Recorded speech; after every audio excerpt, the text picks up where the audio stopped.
Welcome to Leadership Traits Decoded. I'm Cynthia Kyriazis, Chief Experience Officer at the Culture Think Tank. And I'm Drea Martin, Chief Operating Officer of the Crucible. We are collaborative partners at Performance Leadership Learning Lab, where we transform leadership intelligence into return-driven action.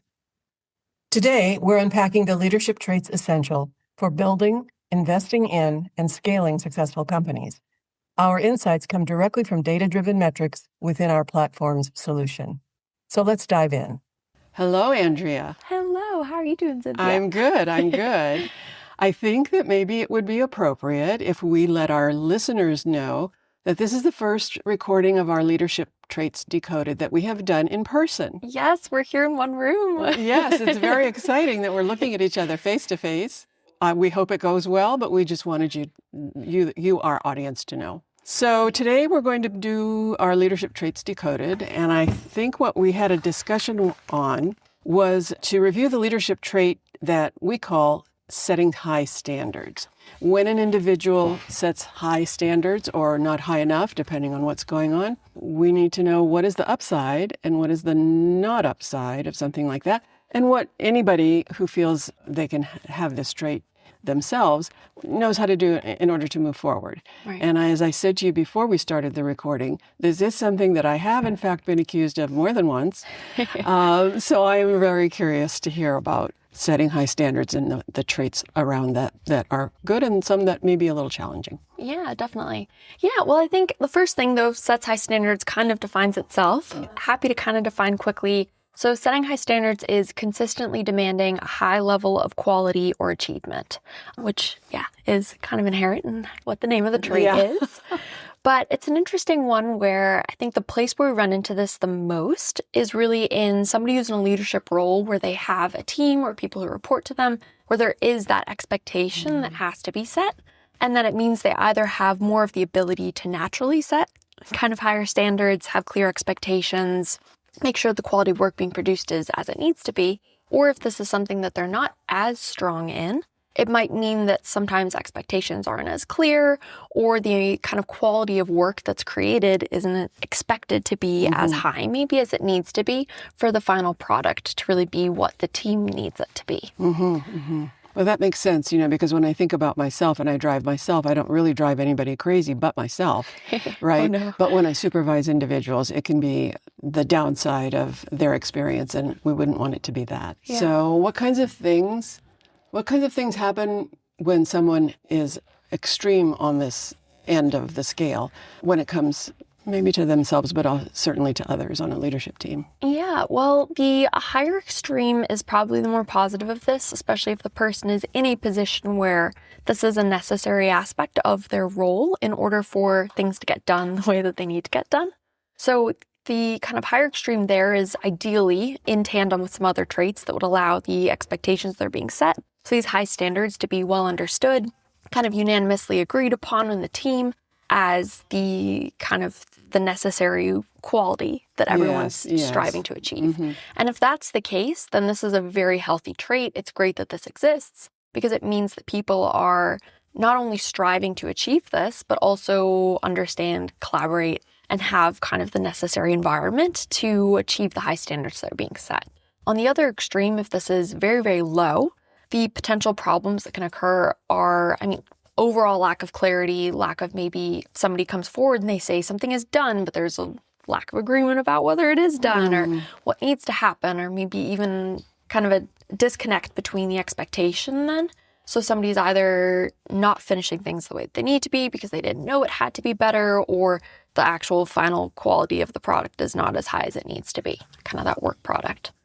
So what's interesting in what you said there to me is sometimes it is within their own mind, but sometimes if somebody doesn't get clear, isn't delegated too clearly, or doesn't understand the outcome, that could cause the same kind of issue, if you will.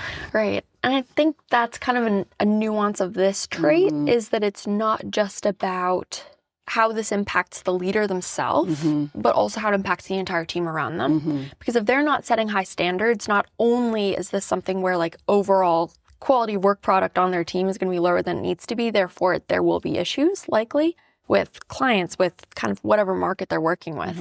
But on the other hand, there's probably going to be some disconnect, some lack of kind of understanding within the overall group that then makes it so that it's hard to, where do you put the blame? Where do you put the kind of the responsibility of the expectation setting there? So that's kind of where the leader not having high standards and needing to, especially when high standards are a necessity of the role or of the environment that the individual's in, becomes a bigger problem.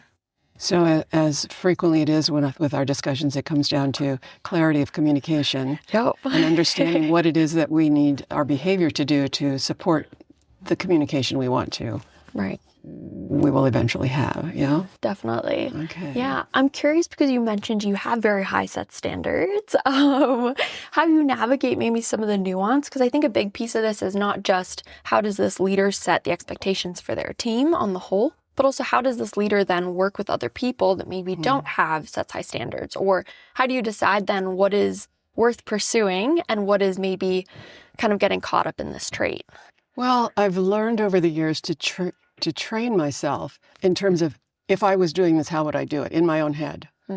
That in turn takes it something away from my behavior and moves me into thinking it really doesn't matter how I would do it. What I need to know is what are the items that need to happen. So I have to climb into my own head and get clear about these are the 3 things that must happen and these are the 4 things that would be nice if they happened. Okay.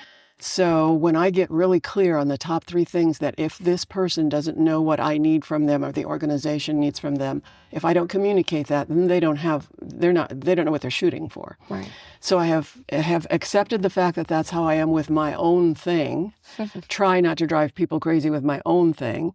But when it comes to supervision, I do make sure that I'm clear and I open the dialogue in terms of going back and forth around what did you hear, how can I help, and so on and so forth. Right.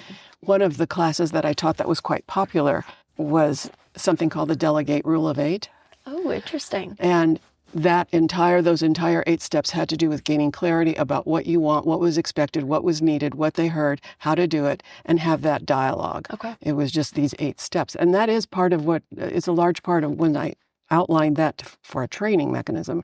It was a large part of how I settled myself and saying, if you want to drive yourself crazy, that's all right. But this person doesn't care, and they don't need to care, and it doesn't need to be perfect. There's very few things that need to be perfect, except maybe getting people on the moon. I don't know.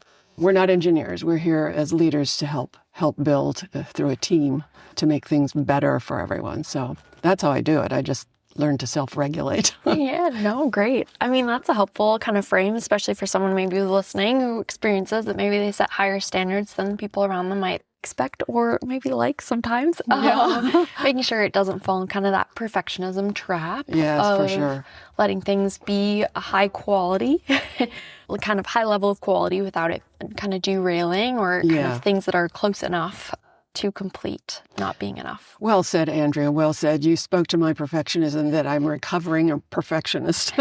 I am recovering. So thank you so much for sharing the upside and the downside and really what's involved in moving forward with that trait, because there is an upside to it. Yeah. It's all in how we do it. Right. I'm curious, kind of one last area for actually developing this trait. If somebody wants to, for example, I recently was working with a fund that was placing a CEO candidate and we were evaluating, and one of their finalists had lower high standards. And it was something that I raised just as a point for them to dig into a little bit. Because if somebody is, let's say, below median in this area, so we're not talking average levels, skills, abilities at high standards, but truly a little bit lower in this space, not something they prioritize, what can that individual do to make sure that they're either focusing their development energy there or kind of mitigating this potentially with some other areas they can focus on? I know we talked about communication already, so alignment there, communication helps. But what else could they do? Well, for me, the individual trying to resolve for themselves, it can be a difficult road, especially if they didn't see it before. It would seem to me that the supervisor or the manager over this person be very adept at asking questions to uncover the level and depth of how this person is thinking about that issue or the resolution of that issue.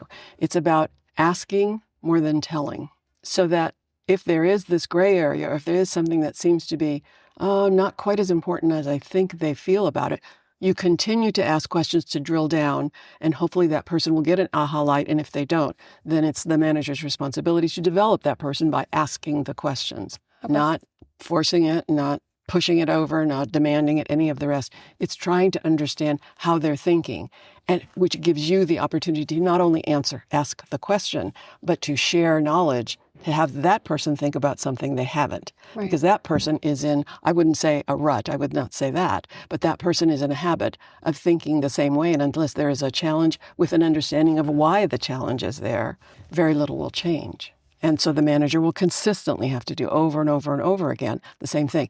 Just take your hat on and dig a little deeper. Just dig a little deeper as what is causing that, or what the constraint is in the mind of the individual, Right. that needs to be discussed or overcome or unaware or whatever it is. It goes back, I'm sorry, it goes back to the communication thing. No, definitely. And that completely makes sense. And it's interesting. I think sometimes that's this notion of like traits in particular, and the way that we measure them is really this is the kind of state of time. This is a snapshot of what's going on for the person right now. So looking at like whether or not someone just doesn't have experience in this area right now, or it hasn't been a priority historically in the roles that they've been in, doesn't mean that they aren't able to kind of hear the questions, dive into it, and realize that it needs to be a priority for this space, or something that is prioritized. That makes sense too, of like can you guide them there? And if you can't, the nice thing, at least about kind of the investor model, is that if your CEO of a portco is not going to be setting high standards themselves, you can set them as the fund if that's the way you function. Right. So there's nuance there of it could still be a great fit, just kind of understanding a little bit more about who you're working with and what that means for the responsibilities you have to set. So thank you. Interesting. Right. Well, thanks for that. That was fun. Awesome. Yeah. All right. Sure. See you next time. Thanks for listening to this episode of Leadership Traits Decoded. You'll be able to find all our episodes on the Performance Leadership Learning Lab website at www.pllab.com, or you can listen on your favorite streaming platform. We'll be back soon to explore the next essential trait.